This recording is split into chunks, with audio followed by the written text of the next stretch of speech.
All right, everybody. Right now, I have for you Natalie Lavelock, and she is a uh, program development specialist. I was going to try to be, look, y'all, I was going to try to be perfect and just like speak it from memory. Let me just read you her bio, okay? She is a program development specialist and online business strategist who works with coaches and speakers who are ready to make a bigger impact and need scalable programs that get results. I got to meet Natalie while helping a friend of mine with her virtual summit, the Fiercely Unstoppable Entrepreneur Summit. And this woman has so much packed into an amazing package today. So she's going to talk to us today about taking that leap of faith and building a business and life that you love. Because let's stop and think about this for a second. How many of us have been working ourselves to the bone, and we have not created a business nor a life that we love? In fact, I remember the day when I was working so hard on my business. And don't get me wrong, I was making good money. I was making good money, but I was not creating a business I loved. What I was creating was another job. So, Natalie, I'm so excited to welcome you to the Healing My Sisters virtual summit. This is our fourth year, and it just keeps getting better and better. Thank you for being here today. Thank you, JJ. It is such a pleasure to be here and a pleasure to be able to speak with your audience and, just really connect with one another because as sisters, it's important that we have that community, that we go through life together, that we build our businesses together. And I just want to say thank you for inviting me to be your guest. Well, I had to invite you because you were so powerful in that summit. And that summit was regarding entrepreneurship and really integrating our faith with our entrepreneurship. And this conference is about healing and really about taking the trauma of our past and turning it into triumph of our future. And so it may seem a little incongruent that I would have somebody like you come in, but the thing is too many of us don't realize that we are actively building a business in life that we don't love, and so that contributes to the trauma. It's almost like continuing to rip open the scab despite doing everything you can to heal. So can you talk to us today about taking this leap of faith? I mean, why are we calling that a leap of faith today?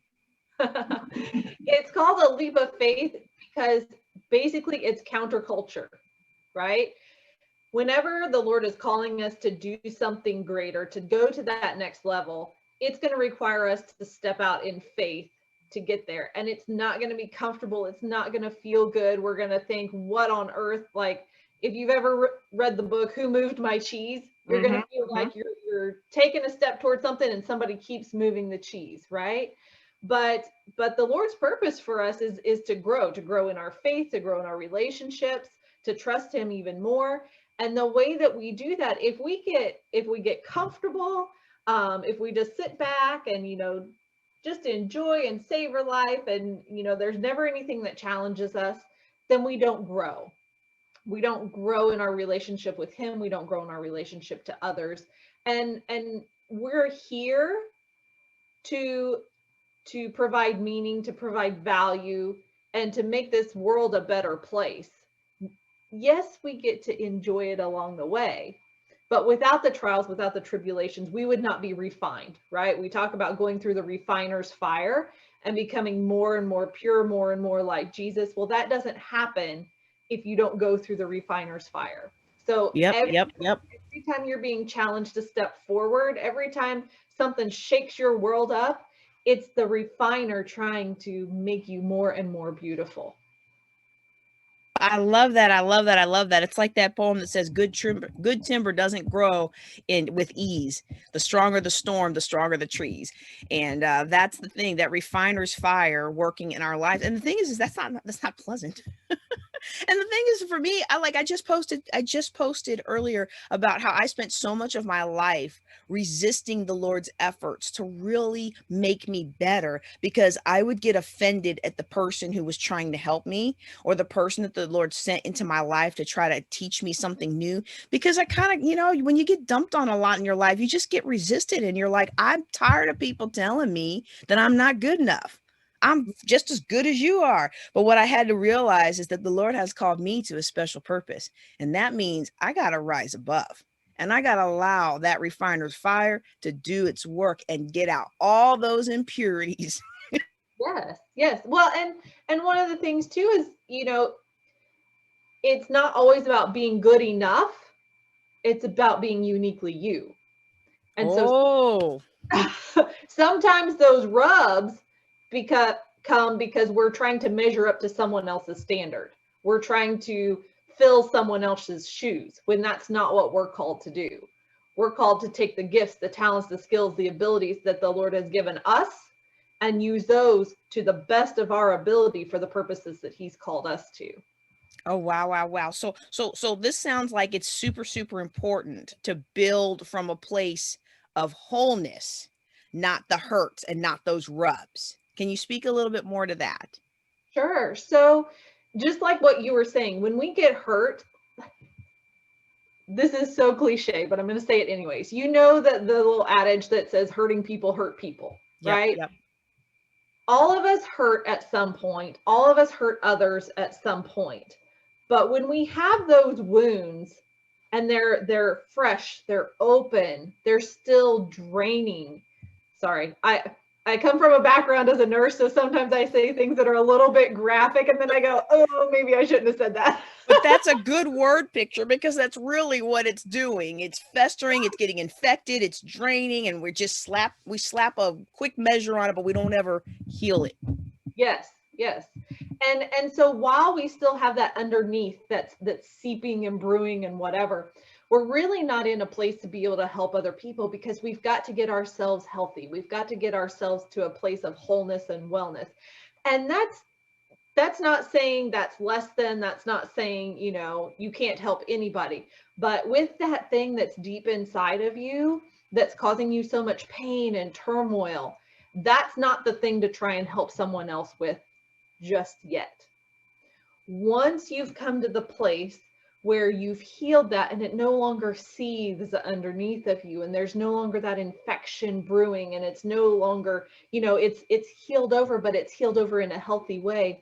Now you have knowledge, wisdom, experience that you can share with someone else to help make their life a better. But if you've ever been through like any type of a mass casualty, or well, let's just go to an airplane, right? Keep it simple. You get on an airplane and they're going through their drills and they're talking about, if there's any change in cabin pressure, your mask will drop out of the little compartment there. What do they tell you to do? Put your mask on first. Your mask, that's right. Put on your mask before you help the person next to you. Same thing with this. If you haven't been able to help yourself, if you haven't fully healed, then your ability to help the next person is going to be limited. The ultimate example of this, what was Jesus's triumph? Jesus wasn't in his triumph when he was on the cross. That was pain. That was death. That was hurt. That was wound, right? His triumph came in the resurrection when he came back to life and he was walking around showing his disciples, look, these are the scars of what I've been through. This is what I've overcome. And you can do the same thing now. So we want to help people from that place of being an overcomer rather than still in that place of pain and hurt. And I think that is so important because I know for me, there's all these books. Happiness is a choice. Healing is a choice. There's another one that I forget the title, but they all have these similar themes. And one of the themes in that is that helping other people helps us to heal ourselves. And I think for me, I set about trying to help other people heal before I had completely healed. And I don't even know if I realized I wasn't completely healed. But I'm going to tell you, I remember when I learned the difference. And it's kind of an uncomfortable story, so I don't want to give it too much detail. But I had lost several children before I had my miracle baby, who's now 15 years old. And then I got pregnant again. and I lost that one, and I was devastated because like the Lord opened my womb. Like I was crying out like Hannah, if you give me a son, I will dedicate him to the Lord. Like 8 years of crying out in prayer. And then we lose what would have been his sister at I delivered early at 5 months, and the callousness with which the doctors treated me. Well, I hadn't realized that the baby had already died in the womb, and they were waiting for the body to do what it does. And so the doctors didn't know that I didn't know. Mm. And in the military, you get different doctors, you get whoever's on call. So it's not that they were trying to be mean. It's just they didn't understand where I was at, because I was like, at 5 months, you guys can do something. 5 months is the cutoff. We can save this baby. And they're all like, and so that was a hurt that I carried with me for so long. And I thought, because I had packaged it up and I had just kind of put it on the shelf of my heart, and I went along my business, and I wasn't crying anymore, and I wasn't doing anything, that would make you think that it affected me. I thought I was all right. And here I was trying to minister to people and help people and help people grow and push past these issues, because a lot of these issues, I'm a financial planner, and a lot of these issues feed into poor financial decisions. And it wasn't until I went to pray for another friend, and the military hospital had merged, and he had a cancer. And so the oncology unit was where the old maternity unit used to be. Not the old maternity unit, but it was where we would do our pre-checkups, not where you would deliver, but it was where we would do our pre-checkups. You're a nurse. You would nursing background. You would know what I'm talking about better than I do. But walking through those halls and then going in there to pray for him. And then I got back to my car and I just prayed and snotted. And I started out praying for his situation. And very quickly, the Lord led it into me. And I'm like, well, this is not an issue. I'm done with that. I'm done with that. I'm done with that. Crying out in prayer for over 45 minutes. I mean, a good, deep, snotty, looked horrible, so glad nobody else was in the parking lot kind of prayer. And that burden that I hadn't realized I had been carrying for years rolled away. And I had no idea that within a year I was going to be married and pregnant again. The Lord knows what he was doing, but there I was trying to help people, and I didn't even realize that burden that I was carrying until it rolled away. And you can see me talking about it now, and I have a little bit of emotion, but I'm not crying. It's not the end of my world. I'm very sad about the 4 babies that I never got to meet, but it's a part of life, and I'm okay, and I'm doing great things and helping other mothers who've been through that. But I remember trying to help. And so I think I meant to make it really short, but I think this is a great segue for you to tell us about how we can kind of uncover who we are, because I didn't know that that was coloring me. It was coloring my relationships with every man that I dated. It was coloring my future thoughts about ever getting married again. It was coloring everything in my life. And here I thought I was good to go because it wasn't bothering me anymore, but it was. So how do we uncover who we truly are? How do we uncover who we truly are, what's really going on, what our voice really needs to be, and what we're called to do? Absolutely. So I will answer that, but I want to kind of go back into your story for just a second, because I have a very similar story, but it's on the other side. And that is, before I get into the story, I've experienced pregnancy loss myself more than I care to admit to. But before that happened, my nursing career started out, I was a labor and delivery nurse. So Oh, everything you're telling me, I'm like, I've been there so many times. One of the hardest days of my career was when I was expecting my son. I was probably about 8 months pregnant, so very visibly pregnant. And I came into work that day and we divided up, who was taking what patients on the floor. And they said, we decided that I was going to take the C-section patient for that morning. She was coming in to have a C-section. And, so I was going in, I was going to prepare her, and I go in that room, get her in, get her comfy in her bed, and we start talking just like we always do. And I'm putting the belts, if you've ever been in been pregnant and had a baby, you know what I mean by the belts. We put the belts on there that measure your contractions and the belts on there that measure the heartbeat. And I couldn't find the heartbeat. And I was like, I'm feeling around for the position of the baby, and I'm moving the ultrasound over, and I'm like, I don't hear that there. So I'm like, well, maybe I've got it wrong. And I move it. Probably a good 10, 15 minutes I spent looking for the heartbeat of that baby. And I finally told the mom, I said, I'm having a little trouble. Let me go get the doctor and we'll get the big ultrasound machine. We'll come in and we'll see what we can find. So I went out and got him, and he came in, and sometime during the night, that mama's baby had passed away.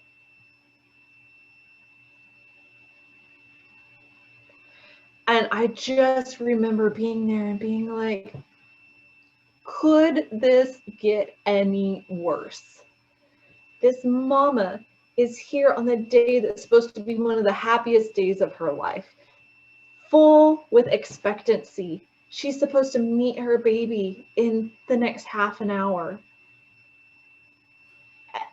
And it's not going to happen. She has to say goodbye before she ever gets to say hello. And what makes it even worse is here I am, her nurse that's been assigned to her for the day, 8 months pregnant with my own child.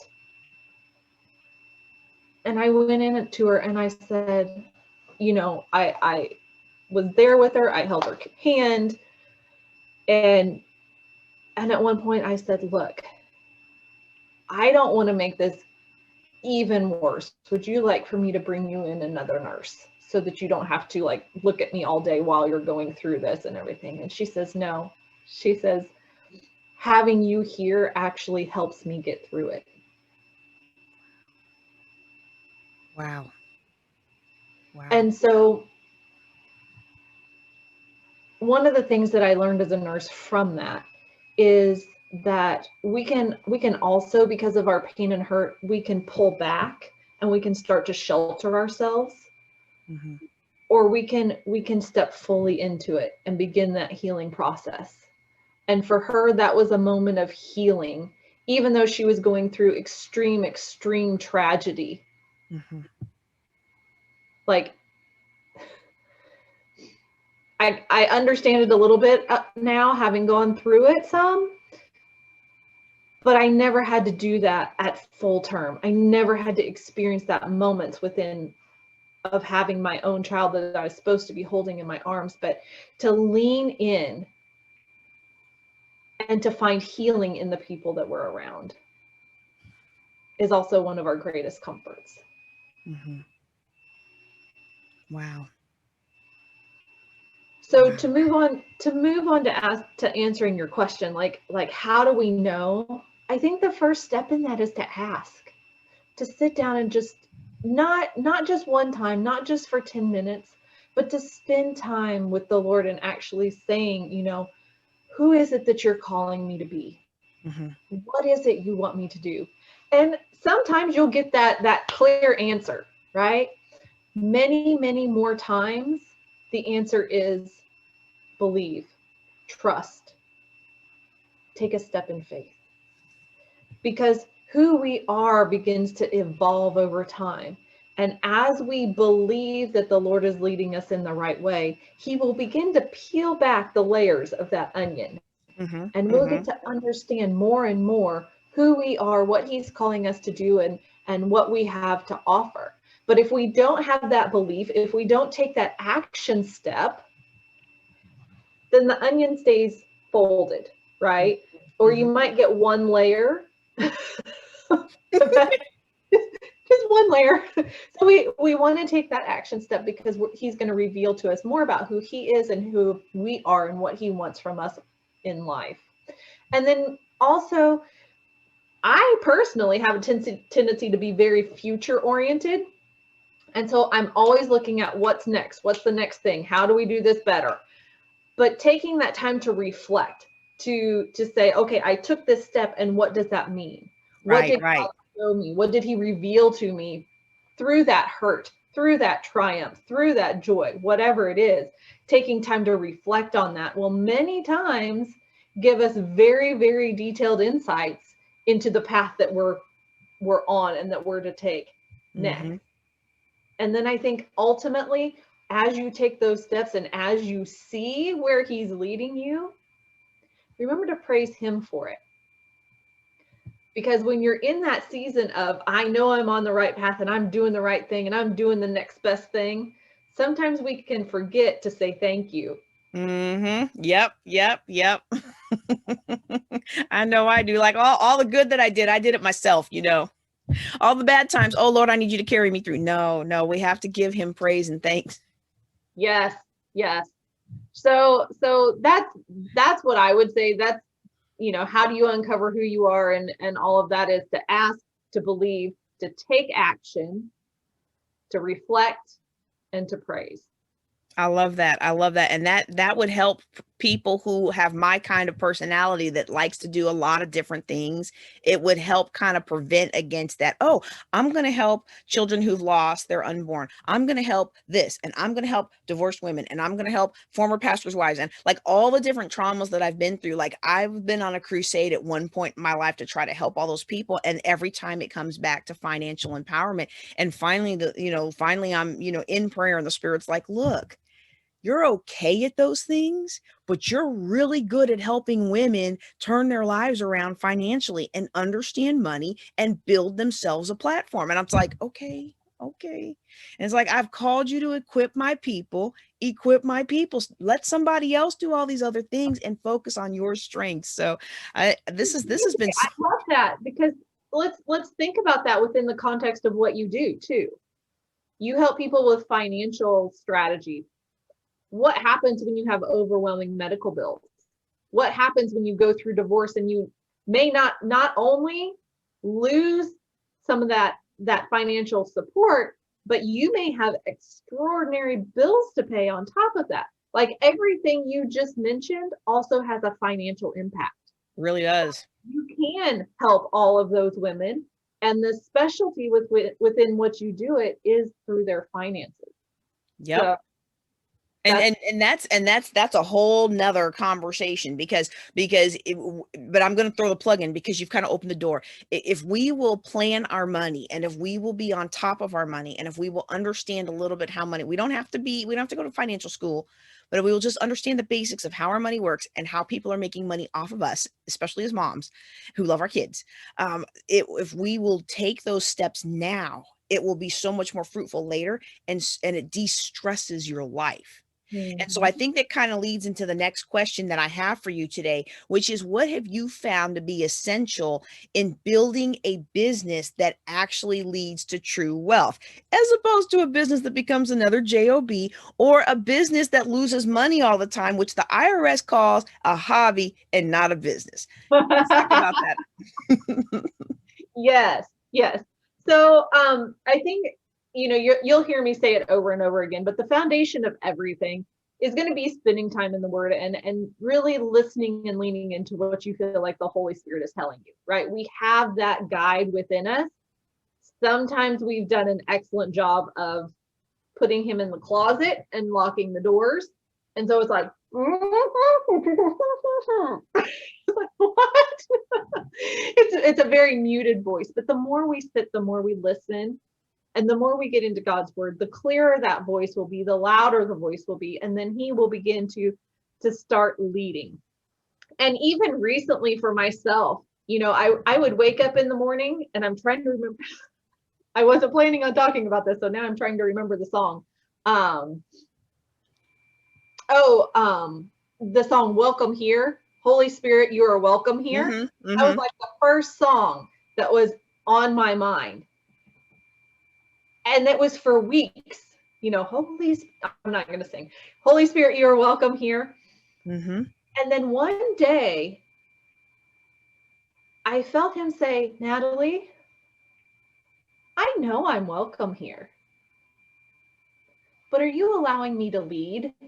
Ooh. Because there's a difference between being present and leading. Mm-hmm. And from that day forward, the song that has been stuck in my head every morning is Spirit, Lead Me. Ah. But that wouldn't have happened had I not been spending time listening and trying to hear that voice and sensing that voice. So leaning into the Holy Spirit, that's number one. It doesn't matter whether it's business, life, relationship, whatever. That's number one. Number two is having too many voices. And this is something that I see a lot in the entrepreneurial space. People will hire, three, four, five different coaches. Well, every time you hire a new coach, you have a different perspective, a different worldview, and a different thought process on how to do things. And so what you eventually do is you find yourself spinning. Your head is spinning because you have so many voices in there telling you what to do. I'm a firm believer in seeking wise counsel when you go through something, but you want to make sure number one, that it's wise. Number two, that they've been through something similar and can actually speak into that. But you don't want 10 voices all trying to tell you what to do. Pick out those top 2 or 3 at the most that can give you wise counsel on going through what it is you're going through. The next thing is maintaining your focus. There are so many things out there that can distract us from what it is we're being called to do or being asked to do. And so we really have to have that clear vision and that clear focus so that we can maintain the course. We can stay the course. We may go squirrel, but then we're right back on it, right? I got so tickled this past weekend. My son was playing baseball in a tournament and he was pitching, of all things. Oh no. And he did his little wind up and he threw the ball and he threw a strike, and then he went down to get the ball from the catcher, and on the way back to the catcher's mound, he like looks up, there's a jet that flies overhead. And so in the middle of the baseball game, he's like, "Oh, jet, cool." And he's, "Oh, I'm supposed to be playing baseball." And he goes back and gets on the pitcher's mound. But wait, how many times do we do that in life, right? So having that focus, knowing where we're headed, you may see the distraction, but you come right back in and get right back in the game.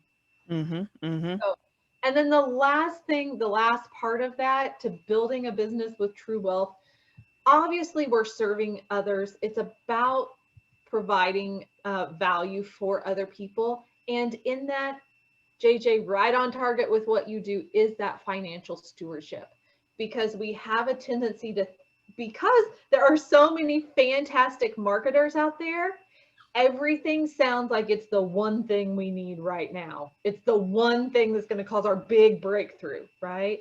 And so it's very easy to be like, yes, I want this, and I want this, and I want this, and I want this. And then you've overextended yourself and you've put yourself into a real hardship.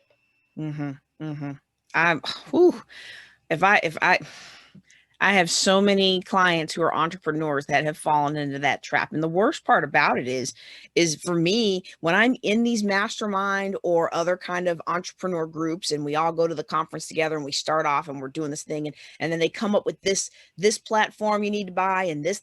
And I'm like, you know what, if you don't have $2,000 for fill in the blank software, don't buy it, and people would be like, blah, blah, blah. But I'm like, you know what? I'm starting with this one that has a free program, and I'm thinking specifically of course management software. So I have my course management on a platform that no longer has a free thing.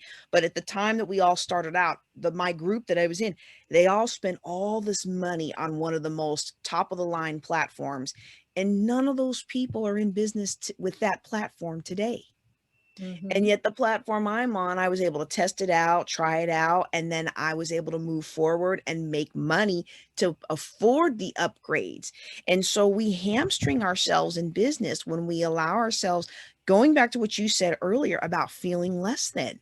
Because that's really what it comes down to is, oh, well, I've got to have all this stuff and it'll just work. And it's like, no, do you really need to have all that stuff? Or are you trying to make yourself feel better because you don't think you can do it?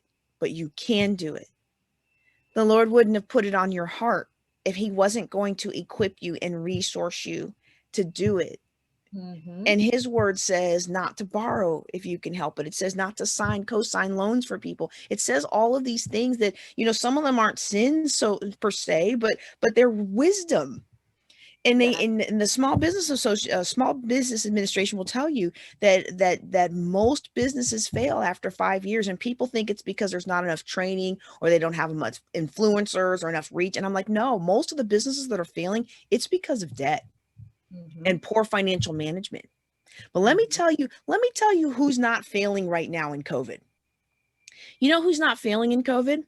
All the businesses that had sufficient retained earnings, which is a fancy way of saying savings account for a business, all of them that had that 6 to 12 month retained earnings, who are snapping up for pennies on the dollar the equipment from the companies that are going out of business, who are buying their first real building because it's pennies on the dollar for another restaurant that went out of business or another hair shop that went out of business because they didn't follow solid principles. And I remember back in 2007 when the real estate market crashed and all of our wealth was in real estate. We felt large and in charge because we controlled this $2 million portfolio, right? Like we were, the word control, you don't really own it. You don't really own all of it, right? We own some of it, but it was all loans. Man, daisy chain loans. When that market crashed, our whole life crashed with it. And what I learned is the people who did things according to wisdom, they were the ones snapping up all of our properties who didn't do things according to wisdom, and they were getting them at a discount. And I said to myself, I don't know what the next thing is going to be, but in my short lifetime, it seems to be every 10 to 12 years, something cataclysmic comes and it disrupts business and it disrupts real estate or it disrupts life. And I've already been through a couple of these. I'm going to be ready for the next one. Yes. So I want to encourage everybody who's out there today. I want you to put these things that Natalie is telling you. I want you to put them into action so that wherever you're starting at in business today, wherever you're starting at in ministry today, wherever you're starting at in your healing today, you will be able to move forward. And when the next cataclysm comes, you will not only be able to profit, but you will be able to create win-win-win solutions that help somebody else out of their trouble while helping you further your ministry, your business, your life. Woo. All right. Now that was a word. I hope somebody got that today.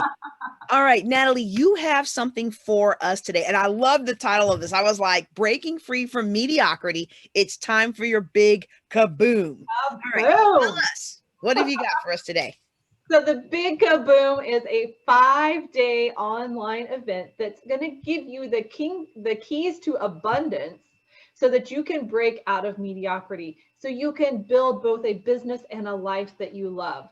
So we're going to have 5 days. We're going to go deep into all of those principles that are really going to help you say yes, take the next step forward, and build the business and life that you love. Because when we build a better business, we build a better life, not only for ourselves, but for our families, our communities, and the world. All right, all right. Now they should be seeing the link along the bottom here, but just in case, can you tell them where they go to sign up? So yes, you're going to want to go to that link because it is not a pretty link. So the link that'll be going through there is the link to the registration page for the Big Kaboom event. You can get on there, you can register for free. It's absolutely free to attend this event. And if you're interested, which I don't know why anybody wouldn't be, there is an option to upgrade to a VIP where you get some additional time with me after the daily trainings. You get all kinds of extra goodies, and you're going to have an additional training after the regular event has come to an end. So lots of good things to look forward to right there. And just so go ahead and grab that link, and we will see you in the Big Kaboom. All right, all right. Well, while you were talking, I'm generating a pretty link. So you're going to want to go to jjclink.com/kaboom. All right. It should be showing on the bottom of the screen, but just in case, jjclink.com/kaboom. KABOOM. Kaboom. All right. That way we want you to take advantage of this. I want you, because every time I've had interactions, every time I've talked with this lady, Natalie has left me some goodness and imparted some knowledge unto me. And I know she is going to help you take your life to the next level. All right. Before we go, I wanted to make sure we got the business end out of the way real quick, but one last question that I want to ask for you today.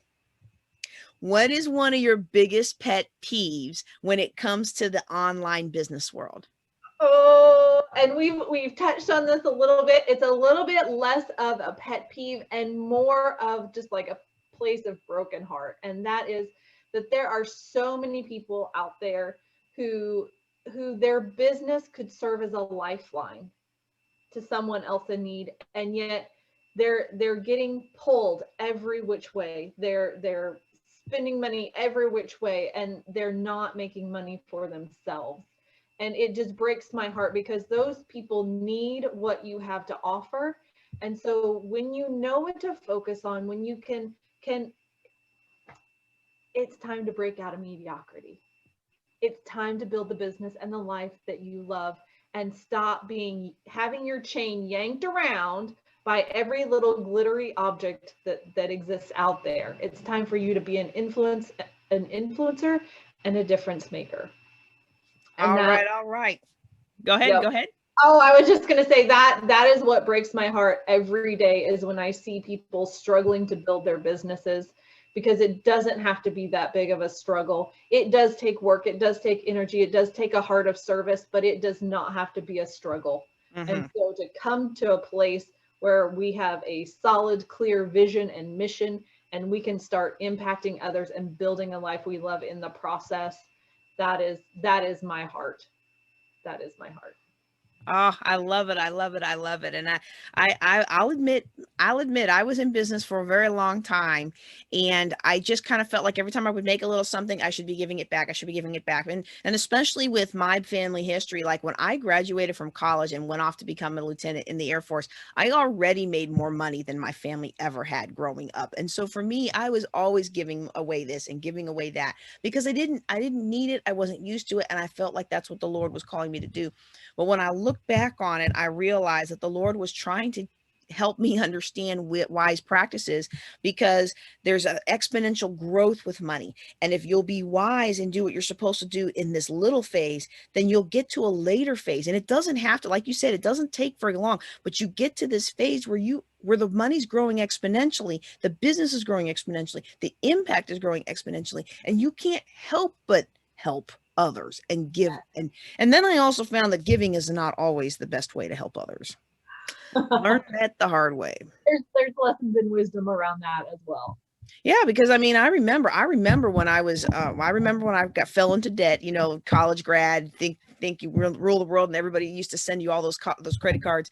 I remember getting out of debt, and my pastor at that time, every single Sunday, they would pay for my lunch after church, and I would go to the Hudsons. I would go to their Bible study, and they would feed me Monday Bible study. They would feed me Wednesday Bible study. I would take home big plates of food. Like my food budget was like $20 a month while I was getting out of debt. And so for me, I greatly, like, it's 20 years later, and I still greatly honor them for having poured into my life like that. And I wanted to be that person for everybody else, but I didn't realize that everybody else doesn't appreciate it the way I did, and everybody else isn't working. And sometimes we can be putting ourselves, this is a whole nother conversation. I shouldn't start this up, but I already started the sentence, so I'm going to finish it. But sometimes we put ourselves at a disadvantage to help somebody else. But what they really need is they need to pull themselves up.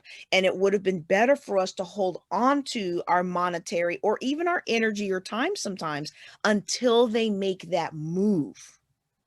So,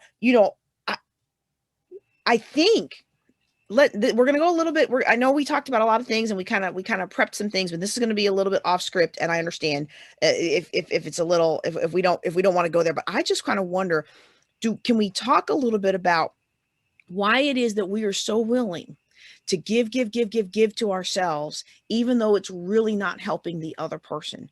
I kind of think it goes into not trusting the Lord and not valuing ourselves as his daughters. What do you think about that? I'm sure from a nursing perspective, you've seen a lot of people kind of at the end of their lifetimes or facing these situations. Do you ever find that people regret having lived that kind of mediocre life? Oh, unfortunately, all the time. And it comes back to that less than, that not good enough.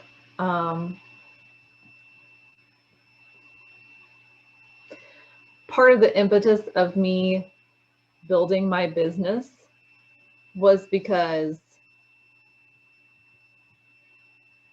of my mom.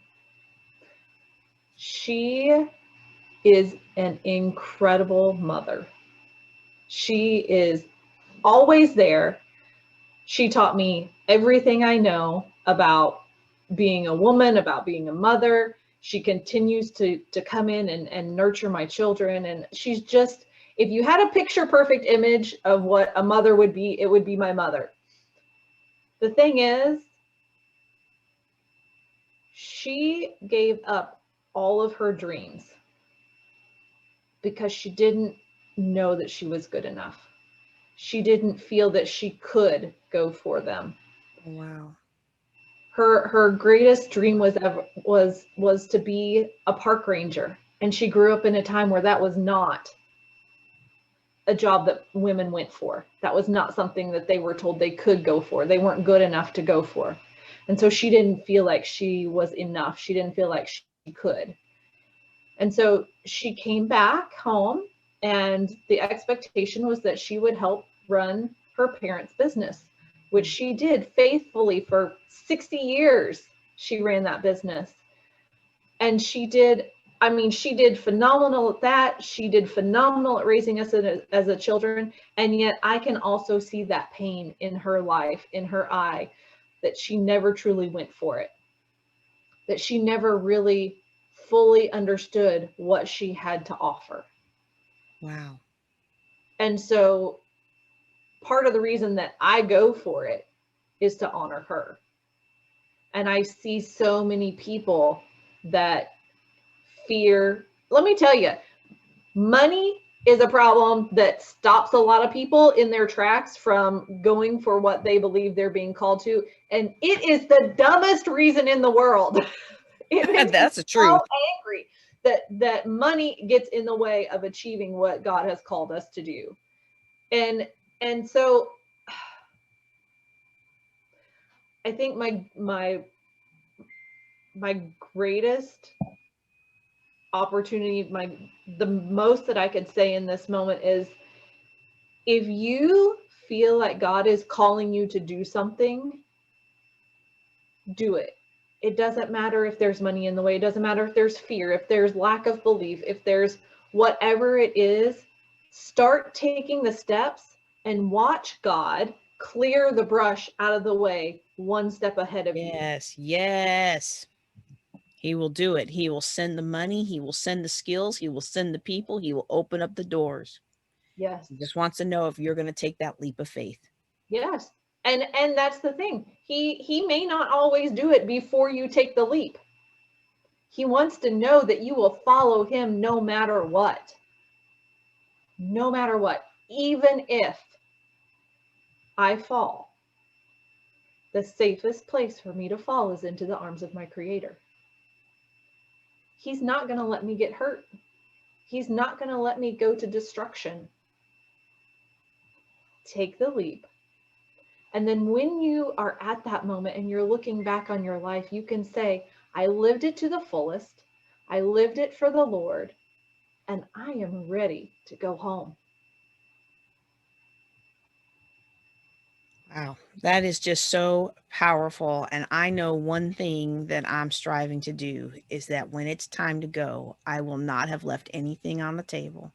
I will have gone all out, done everything that I felt like the Lord was calling me to do, done everything I could to chase my dream, support my family, and do all of those things with the Lord on my side. Oh my goodness. If you are in a situation today, you really want to take that leap of faith, but you feel like you don't have anybody around you that is going to support you and uplift you and encourage you and pray for you, then you need to go to the link now, jjclink.com/kaboom, and sign up for Natalie's 5-day challenge. Can you tell us about that again? Yes, so this is the Big Kaboom event where we are going to give you the keys to abundance so you can break out of mediocrity, break out of somebody else's little version, putting you in the little nicely, neatly wrapped box version of yourself. You have something bigger within you. You were born to make an impact. You are born to do something greater for the kingdom, and it is time to break those chains and to make the impact that you were called to make. And so we want to break out of mediocrity. We're going to gain the keys to abundance. We're going to live the life that we've been called to live. And so that when we come to the end of our life, we're going to hear those words, well done. Well done, my good and faithful servant. Well, Natalie, I know the Lord is saying that about you right now because you have encouraged so many of his people, his daughters especially, that they can rise above mediocrity and be all that God has called them to be. I want to thank you for being here as part of the 4th annual Healing My Sisters virtual summit. Thank you. Thank you for being here. Thank you. It's been my pleasure.